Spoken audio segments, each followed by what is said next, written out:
Hello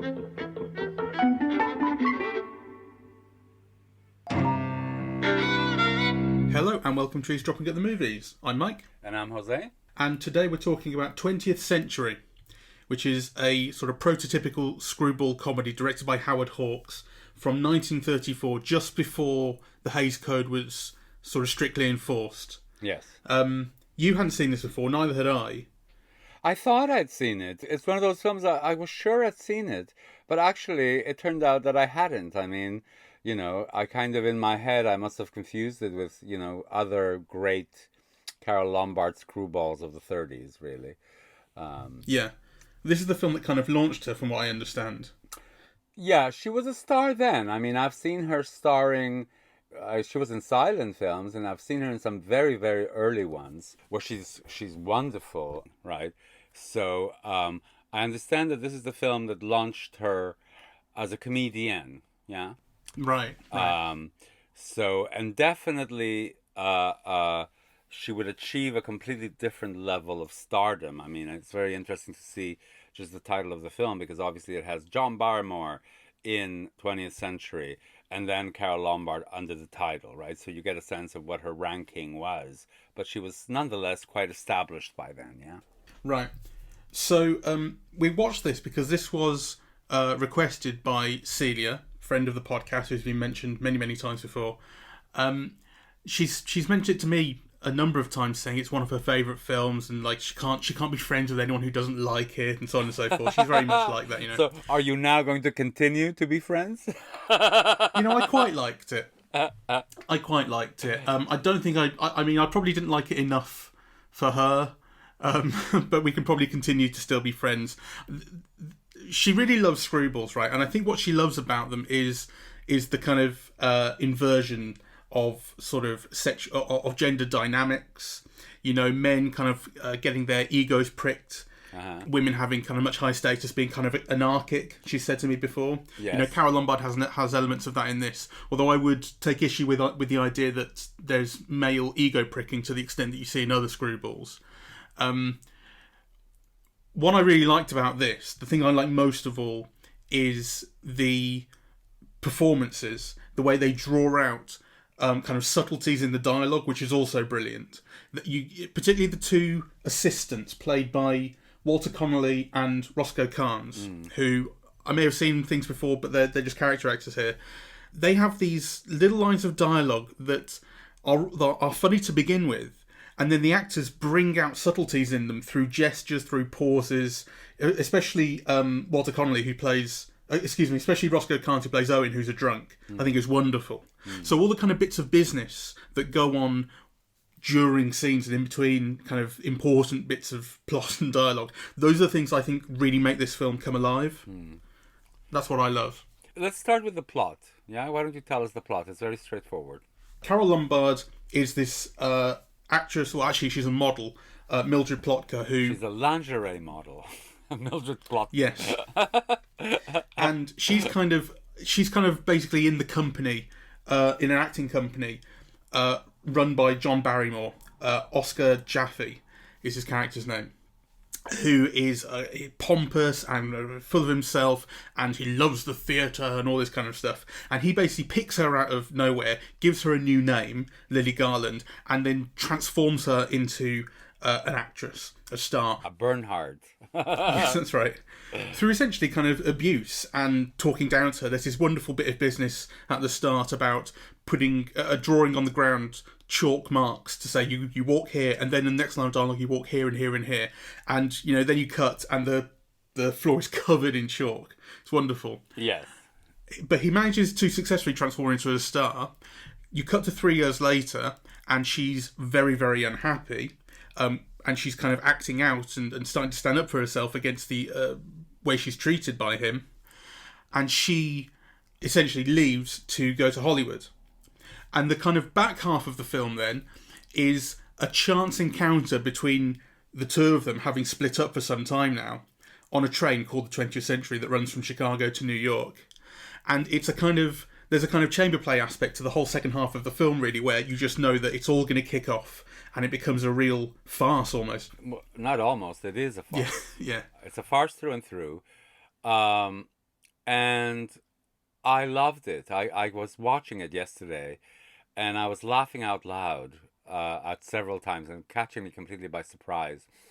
And actually, I think anybody who's interested in acting really should see John Barrymore in this, because it's such an extraordinary performance.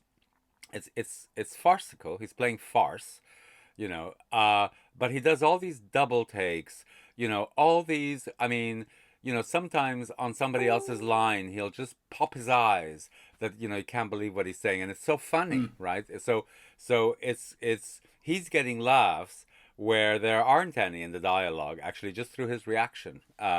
And it's just absolutely brilliant, the way that he goes with it, really. Was he known for comedy? Well, he was considered the greatest actor of his day, right? He was already legendary. This film is drawing on one of his previous great successes, which was Svengali. A couple of years earlier, there had been a film called The Royal Family of Broadway, which he and his brother and sister Lionel and Ethel Barrymore sued because it was so clearly based on them. Yeah, they were like a theatrical dynasty. Yeah, people who'd been kind of actors since the 19th century, and in this particular case, all three brothers were famous, like super famous. Yeah. And John Barrymore was the most famous of all, right? Partly because of his looks. He also had been like the greatest Hamlet of his day. He turned Hamlet into a big Broadway success, right? So we're already looking at him in, kind of way past middle age. Was already having problems with drunkenness and, and stuff like that. So, his career would deteriorate kind of quite badly from here until he died in I think 41 or something like that, early 40s. But he was recognized as a great actor with a huge range, like from Shakespeare to, in this case, farce. Right. I love Barrymore. I think it's kind of genius acting. Actually, it's very interesting because I was watching The Devil's Disciple. I'm going through a Burt Lancaster kick. I'm seeing all the films in alphabetical order. I'm very impressed that someone like Burt Lancaster, who's not a genius actor, but nonetheless, he's got this American vitality and energy and daring. So, I was noticing that in the 50s, or from the late 40s to the late 50s, he'd done Arthur Miller, Inge, Tennessee Williams, Terence, is it Rafferty? The British playwright. I mean, he'd done all the great dramatists of his day, right? And in this film, The Devil's Disciple, it's got Laurence Olivier. So it stars Burt Lancaster, Kirk Douglas, and Laurence Olivier. And Kirk Douglas is fantastic, right? He gives this great flamboyant, charismatic, film performance. Burt Lancaster plays a minister who then becomes a man of action. So his role is more physical, really, and it plays on his star persona. But Laurence Olivier, they had gone to a great deal of trouble to get Laurence Olivier because he was universally acknowledged to be the greatest actor of his day. And he is just awful. He's just awful, right? Like, he's a really busy, florid actor, right?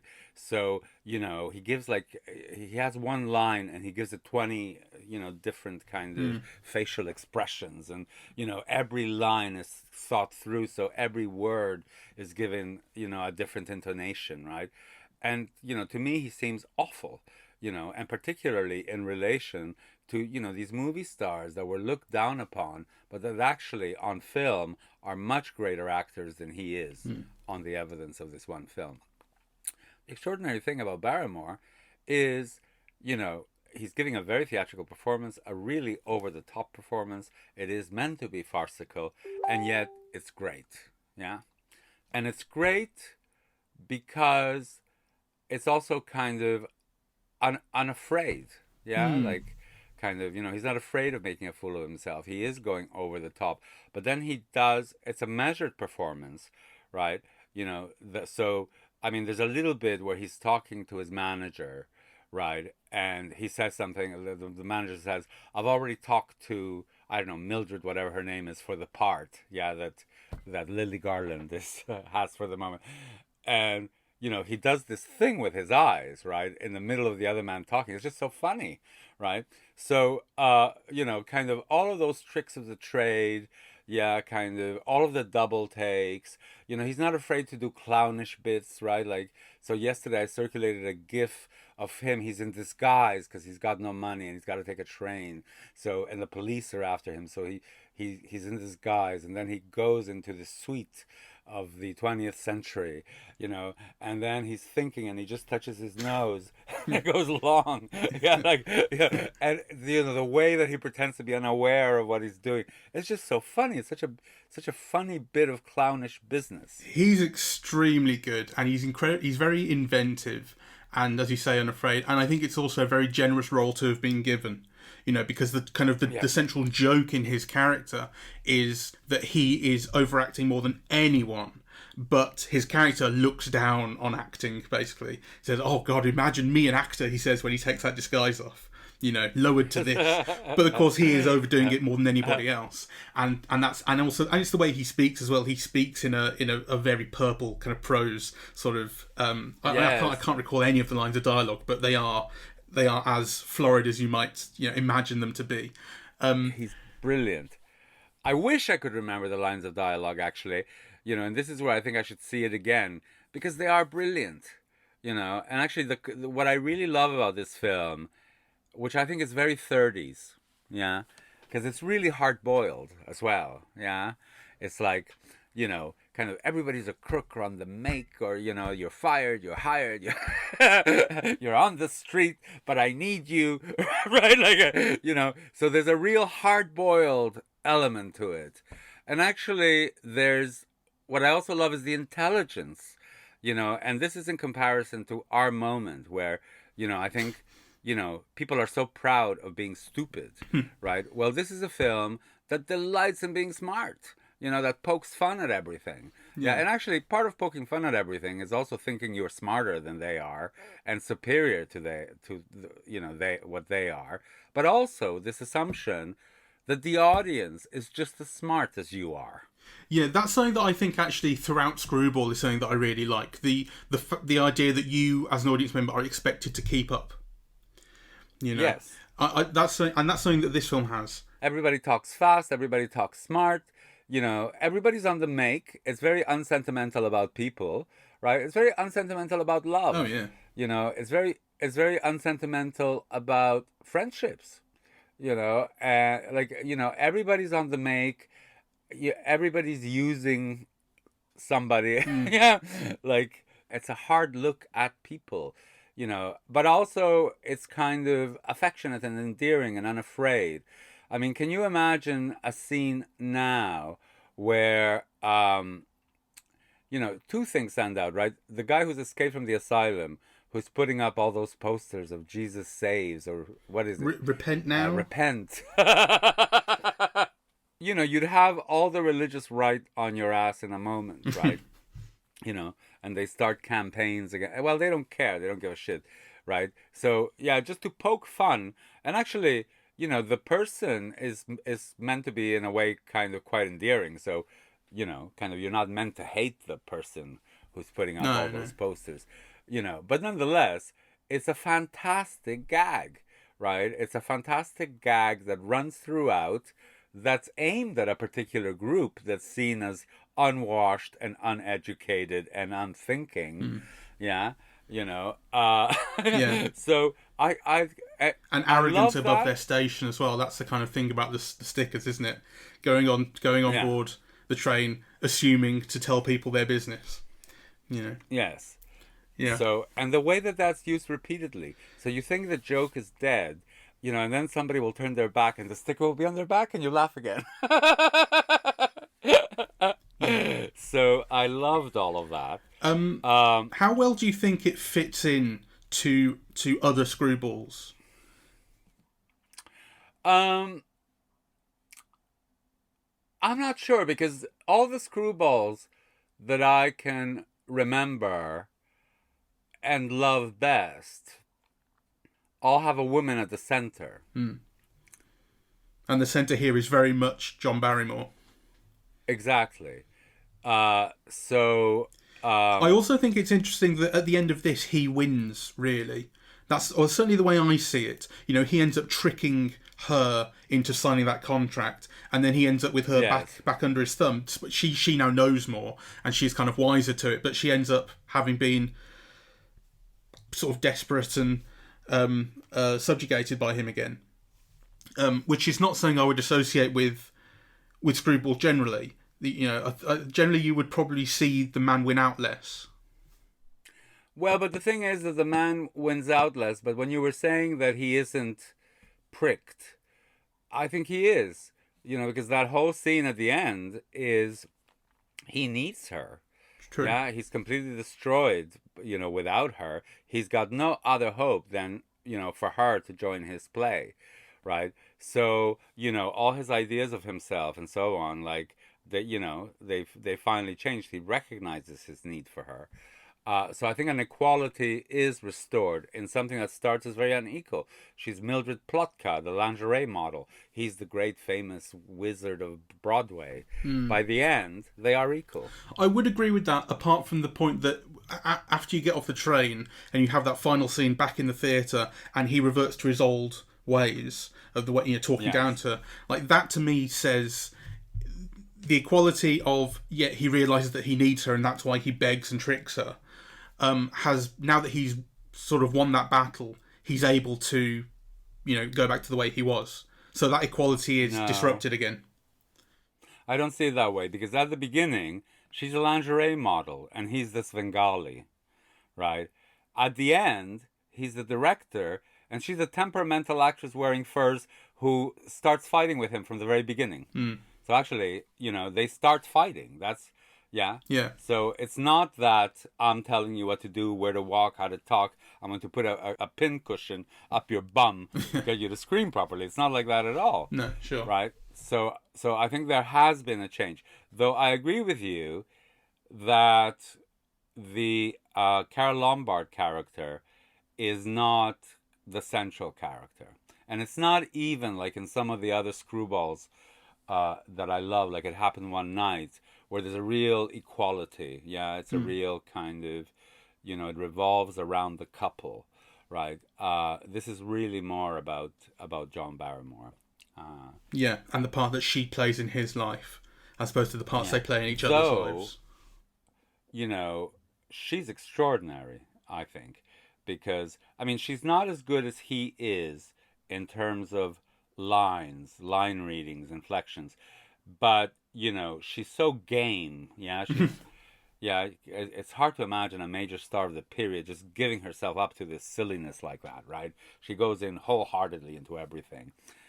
And of course, she has to be one of the most beautiful women I've ever seen, right? And there's a moment where she's wearing that gold lame dress to go out with her hair frizzed up and wearing a bandana.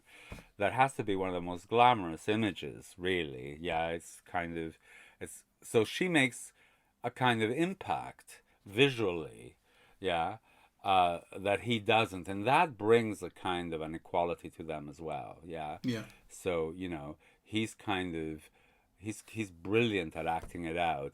She's just like a magical presence, really, like, you know, kind of almost glowing on screen, I think. You know, particularly with some of those outfits. So I must check who designed them, actually.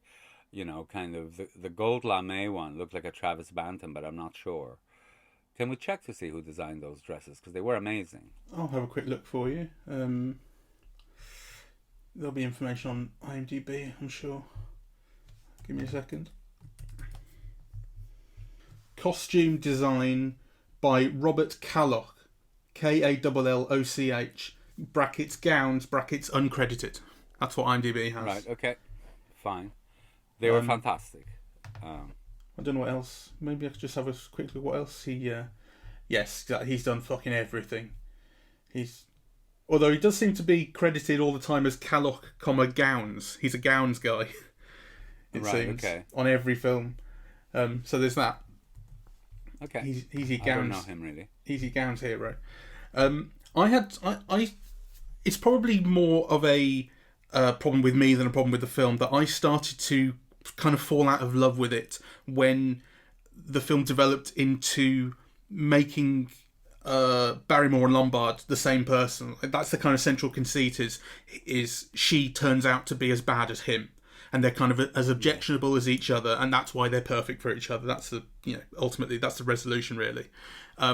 He makes her into one of him, and then they need each other, because I suppose there are sort of three central setups, three acts really. There's the rehearsal at the start where he discovers her and starts to make her who she is, and then there's 3 years later where she is rejecting that, and then there's the whole train sequence. And in that second act, I really liked her. I was 100% with her, because I thought she is like, there's this thing about it's maybe it's not stated, but it's very heavily implied that the two of them have been in a sexual relationship as well as an actor, as well as a director-actor relationship in this time. Well, I mean, you get the sense they've been living together for 3 years. I mean, that's why it's pre-code. They've been living in sin.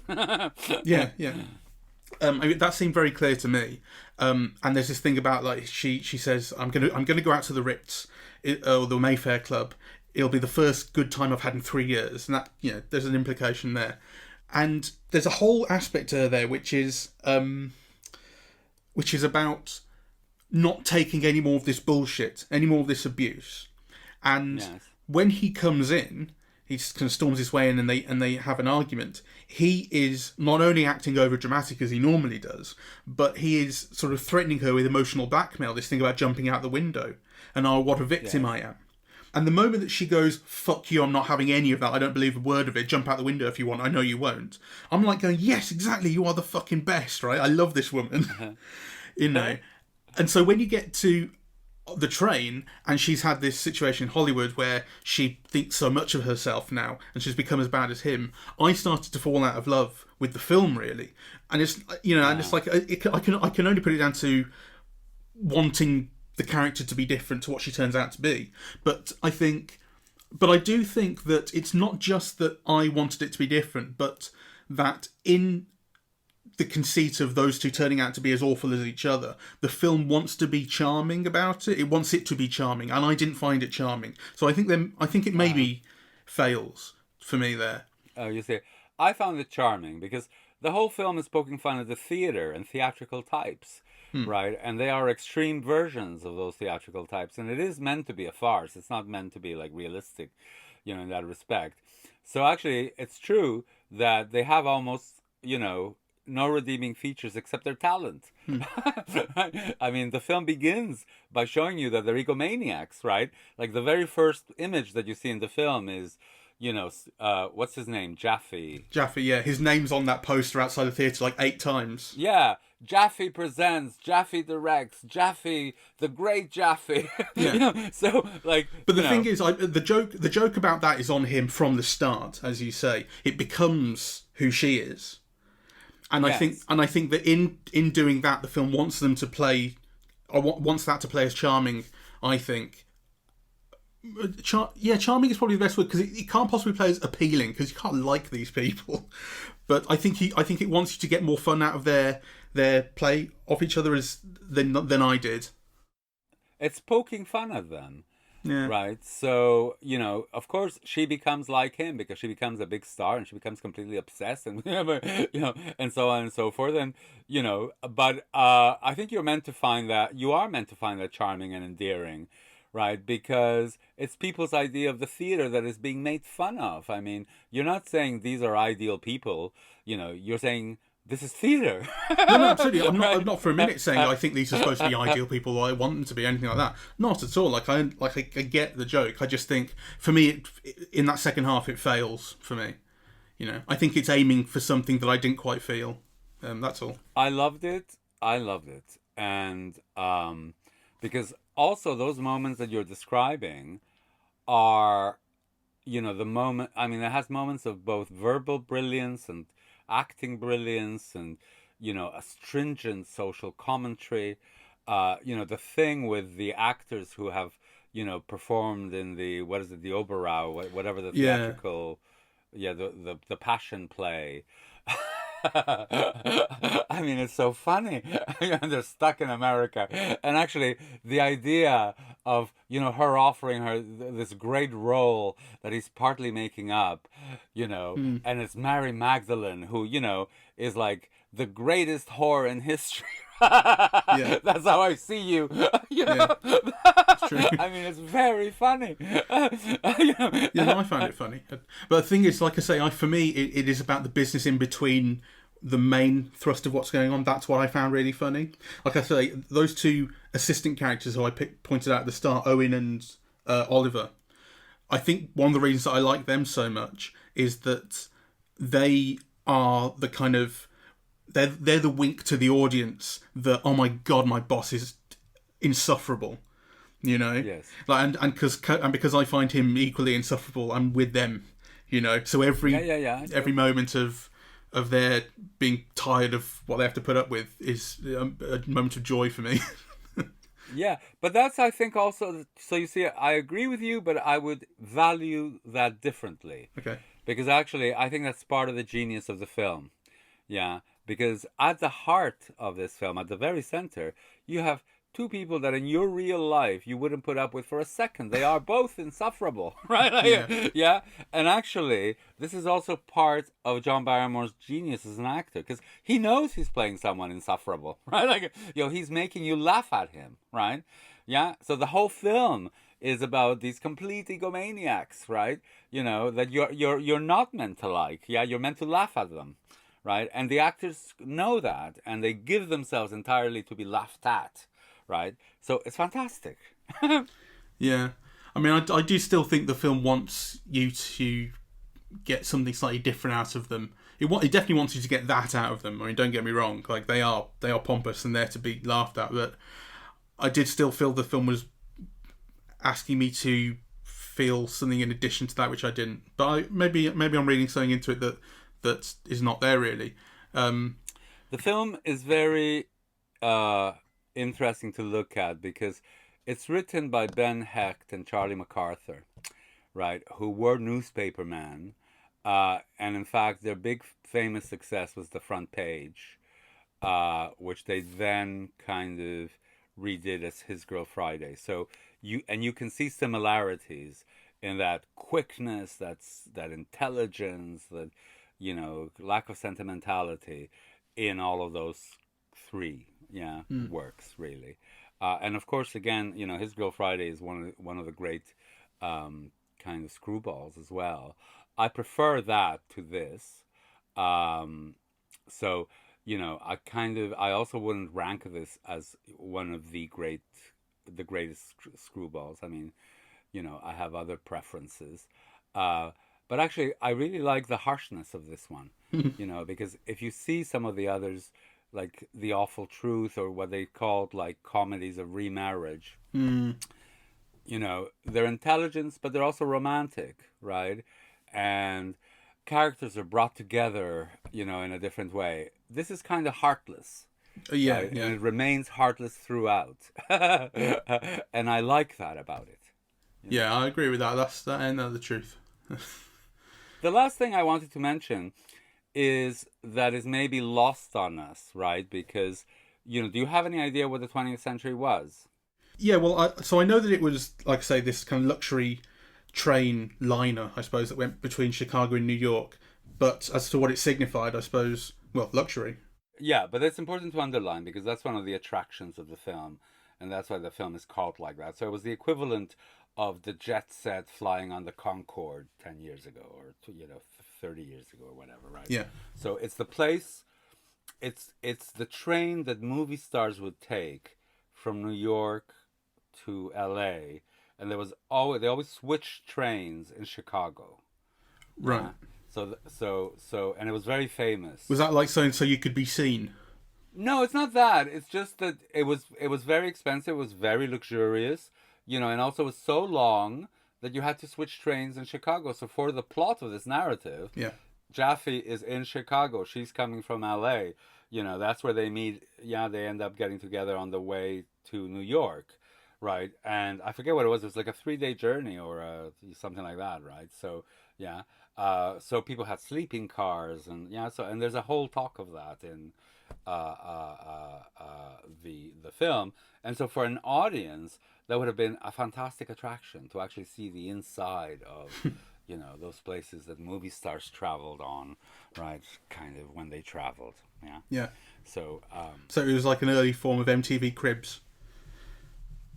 a little bit like, it was an attraction, right? Yeah. It was like, kind of movies in the 1950s showing you Paris or whatever, right? Yeah. Like, it was, one of the selling points of the film was that it was the 20th century. And it's something that, like, was so famous that most people in America would probably have known what that train was, right? In a way that's inconceivable to us now. Like the Orient Express, I suppose. Yeah, Yeah. something like that. Yeah. But the difference with the Orient Express is that the 20th century was always associated with movie stars, Right. with glamour, and it was like kind of how the movie stars traveled, Whereas the Orient Express is associated with murder. royalty. Yeah. So yeah, I'm glad I've seen this, especially because Celia's been asking me to watch it for such a fucking long time, and now I can say that I have. I can see sort of what the attractions are. I did think one or two things lacked for me, but in the dialogue, in the way that the dialogue is brought to life by the performance, I think there's no greater pleasure in this. That is its strength. I had a really good time. I think any student of acting, must really see John Barrymore. I think what he does here is completely extraordinary. It's kind of, a work of genius to be able to do these things. And then, of course, you can completely understand why from this moment on, Carole Lombard would become one of the greatest stars of American cinema. She's luminous and beautiful and, and striking. Actually, one of the things that I did think about this film, which I think about Hawks in general, actually, there are situations in Hawks that remain vividly memorable, right?